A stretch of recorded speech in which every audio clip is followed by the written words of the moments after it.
آج کل کچھ لوگ کہتے ہیں مولانا نہیں میرے ابا شراب پیتے ہیں، میرے ابا ذرا سدھرے ہوئے نہیں ہیں، میرے ابا نماز نہیں پڑھتے۔ میں کہتا ہوں میرے عزیز، ابا کی عزت اور اماں کی عزت نمازی ہونے کی وجہ سے نہیں ہے، ابا اماں کی عزت نیک ہونے کی وجہ سے نہیں ہے، ماں باپ کی عزت صرف ماں باپ ہونے کی وجہ سے ہے۔ اگر وہ بے نمازی ہوں، اگر وہ شرابی ہوں، اگر وہ جواری ہوں اور ہیں ماں باپ، تو بھی ان کی عزت کرنا آپ پہ فرض ہے۔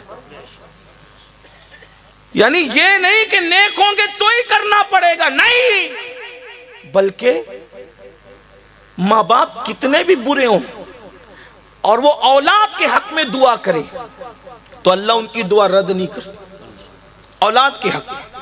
بلکہ ماں باپ کی دعا کا درجہ کیا ہے؟ حدیث پر غور کریں، آقا فرماتے دعا والدہ لولدہ کدعائی لکم، کہ تمہارے باپ کی دعا تمہارے حق میں ایسی ہے جیسے مجھ محمد کی دعا اپنی امتی کے لیے ہوا کرتی ہے۔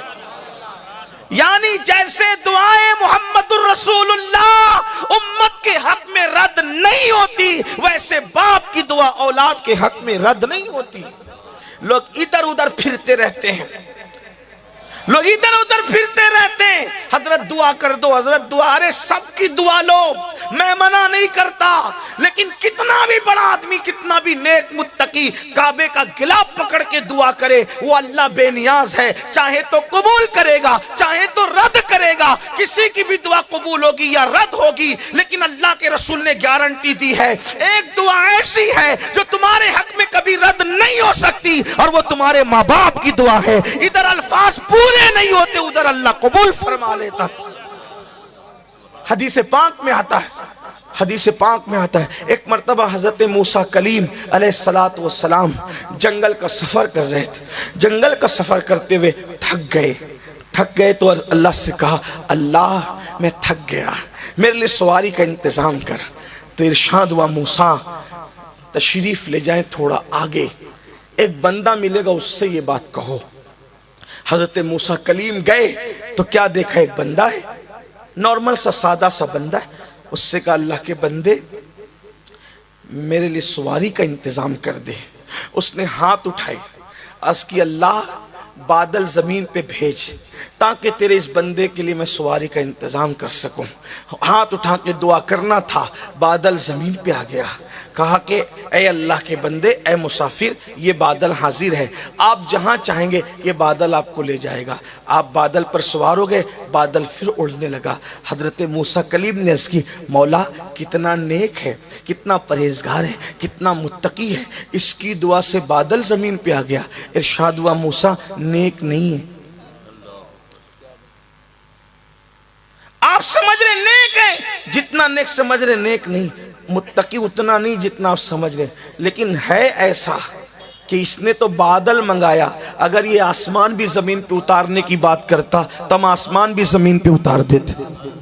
مولا جب اتنا نیک ہے نہیں تو پھر اس کی دعا کی تاثیر کی وجہ کیا ہے؟ ارشاد ہوتا ہے ماں کی اتنی خدمت کی کہ ماں کی خدمت کرتی ماں کو راضی کر لیا، ماں نے مرتے مرتے دعا کی اللہ میری خدمت کا حق ادا کیا ہے، جب بھی جو دعا کرے تو اس کی ہر دعا قبول کر لے۔ غور فرمائیں کیسے کیسے کو کیا مقام ملتا ہے۔ آج کل کوئی اہمیت نہیں، ماں باپ کی کوئی اہمیت نہیں۔ آج یہ بھی کہ نہیں ہم تو انہیں کیا سمجھتا ہے، اے بڈھے ہو گئے ان کو کیا سمجھتا ہے، بلکہ ان کو تو جھڑکیاں دی جاتی ہیں۔ اللہ کے رسول علیہ السلام فرماتے ہیں جس نے اپنے ماں یا باپ کے سامنے ایک بار اونچی آواز سے، صرف ایک بار اونچی آواز سے بات کی، انجام کیا؟ سرکار غریب نواز اپنے ملفوظات میں حدیث بیان کرتے ہیں کہ ایک بندہ آئے گا اللہ کی بارگاہ میں قیامت کے دن، اور اس کے نام اعمال میں پہاڑوں جیسی نیکی ہوگی، پہاڑوں جیسی، شاید ہی کوئی نیکی ہو جو اس نے نہ کی ہو، نیکیاں نیکیاں نیکیاں نیکیاں اور نیکیاں ہی نیکیاں۔ پھر کیا ہوگا؟ اس کی نیکیاں جب میزان پہ رکھی جائے گی تو میزان بھر جائے گا اس کی نیکیوں سے، وہ خوش ہو رہا ہوگا، بس ابھی حکم ہوگا کہ میں جنت میں جاؤں گا، ابھی اذن ملے گا کہ میں جنت میں جاؤں گا۔ ایسے میں ایک چھوٹا سا کاغذ کا ٹکڑا اس کے گناہوں کے پلڑے میں گرے گا. جب اس کے گناہ کے پلڑے میں چھوٹا سا کاغذ کا ٹکڑا گرے گا تو اس کی ساری نیکی ہلکی ہو جائے گی اور گناہ کا پلڑا بھاری ہو جائے گا, اور حکم ہوگا فرشتوں اس کو منہ کے بل گھسیٹتے ہوئے جہنم میں لے جاؤ. اللہ اکبر. جس وقت وہ یہ سنے گا تو اللہ سے عرض کرے گا مولا تیری شان بڑی نرالی ہے, تیری شان بڑی عظیم ہے مولا, میری پہاڑوں جیسی نیکیاں, میں نے نیکیاں ہی نیکیاں کی, لیکن یہ چھوٹے سے کاغذ کے ٹکڑے میں لکھا کیا تھا جس کی وجہ سے میری ساری زندگی کی نیکی ہلکی ہو گئی. تو ارشاد ہوگا تو نے صرف ایک مرتبہ چلا کر اپنی ماں سے یا اپنے باپ سے بات کی تھی, وہ چلا کر بات کرنے کا گناہ ایک گناہ لکھا ہے جس نے تیری ساری زندگی کی نیکی کو ہلکا کر دیا. آپ سے پوچھتا